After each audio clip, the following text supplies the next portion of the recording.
Jadi total keseluruhannya itu 250 meter di bawah permukaan tanah. Lantainya sebanyak 67 lantai. 67 lantai. Iya.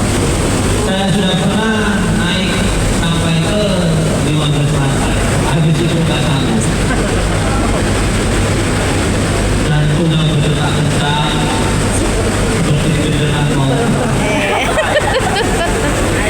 Jadi kapasitas kita di sini itu 71,5 megawatt listrik yang dihasilkan dikali 4. Jadi total 286 megawatt listrik yang dihasilkan dari sini. Listrik yang dihasilkan dari sini dibutuhkan ke switchan stasiun pembangkit listriknya di atas. Dari switchan Sigora Power dialirkan melalui jaringan transmisi sebanyak 15 jaringan transmisi ke stasiun pembangkit listrik yang ada di tangga power. Dari tangga power sampai ke sekolah Tanjung listrik. Jadi total yang listrik yang dihasilkan dari 4 generator dari 8 generator 8 turbin itu total keseluruhan 603 megawatt listrik. Untuk menuju ke sini kita ada dua jalan alternatif. Yang pertama itu dari terowongan yang tadi kita lewatin, itu panjangnya kurang lebih hampir 1 kilo, tepatnya 985 meter.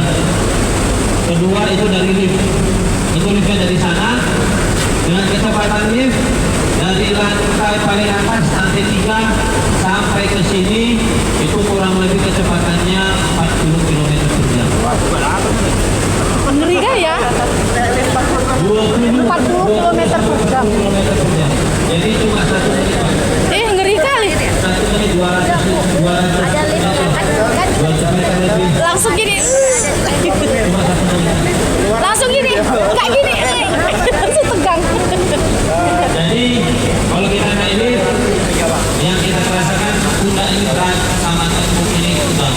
Karena kita melawan gravitasi bumi. Iya. Kita melawan gravitasi bumi. Kalau biasa kita naik lift ini begini, macam ada. Ya kan ke atas, ke bawah, dan sebagainya paling sampai kilometer lah. Jadi 20 sampai 40 meter. Kalau di sini turbin dan generatornya itu dari Jepang semua sampai dari mulai pembangunan sampai akhir itu belum ada pergantian. Itu menggunakan merek Toshiba dan Hitachi. Kalau di Angga Power itu menggunakan kalau di sini Toshiba, kalau di Angga Power itu Toshiba dan Hitachi dan serta Mitsubishi. Pure murni kita masih menggunakan barang-barang merek dari Jepang, bukan mereknya aja, tetapi asli buatan Jepang, made in Jepang. Oke. Kalau di sini udara alhamdulillah 100% masih tercukupi. Ini ruang O2 oksigen. Ruang oksigennya ini ada lubang. Kalau Bapak membuka masuk situ, saya mungkin Bapak bawa dulu ke mata.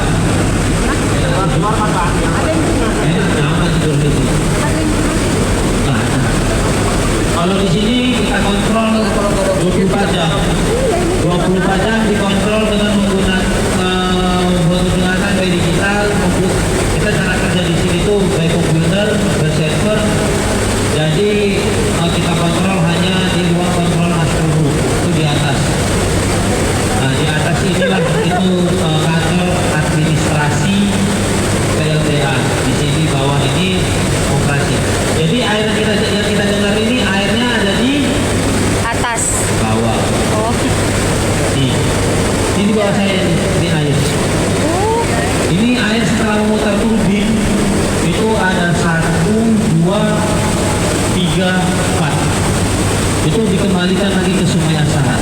Bayangkan airnya gini deras dengan kecepatan 330 rpm kali per detiknya itu 32 ton per detiknya.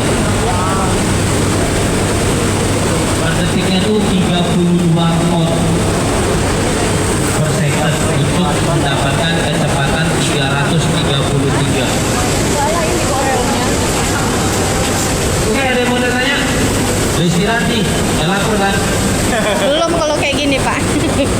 Sayangnya nggak bisa ngeliat. Iya, tapi Yuk, ada yang mau ditanya Kak? Nah, itu tempat tutup semua makanya dikendalikan sama dokter. Manusianya ini banyak. Ini maksudnya gimana? Oh pegawai. Kalau pegawai di sini hanya sip 2. Sip 2 saja. Sip 2-nya saja. Sip 1 sama sip 3 itu di MCR. Control Master Room. Kalau di sini sip 2 itu pun hanya checkpoint. Sip 2 itu biasanya masuk dari setengah 8 sampai jam 4. Dari jam 4 sampai jam 12 itu sip 3. Suara air di Jam bawah. 12 sampai jam setengah 8 itu sip 1. Bunyi ini suara apa ya? Bunyi ini suara apa? Iya, Pak, ini suara apa? Suara air itu. Iya di bawah. Turbinnya kan di bawah. Airnya di bawah. Bu. Ilusi pendengar. Iya. Iya, perasaan kita kecil. Ilusi dari pendengaran kita itu Bu. Kirain mesinnya bapaknya. Enggak ya. Itu apa itu, Pak? Itu. Kenapa Bu? Ini yang ada relnya ini. Itu keren untuk membuka apa namanya besi-besi padat ini Bu, besi pintu-pintu apa. Jadi kalau kita maintenance ataupun ada kebocoran air, kita ceknya dari besi itu Bu. Itu kan berat, kan nggak mungkin diangkat pakai tangan. Gitu. Jadi kita menggunakan